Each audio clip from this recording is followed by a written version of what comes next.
پیرۆز بێت ساڵی نوێی کوردی دەمەوێت بە هەموو دنیا بڵێم لە خوڕمات و دەرمان بکەن لە عەفری بمان کوژن لە ئامەد و سنە بێدەنگمانکەن ئەم ساڵیش نەبێ 100 ساڵی تر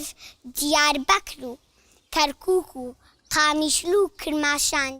دەبنەوە شاری وڵاتێک بە ناوی کوردستان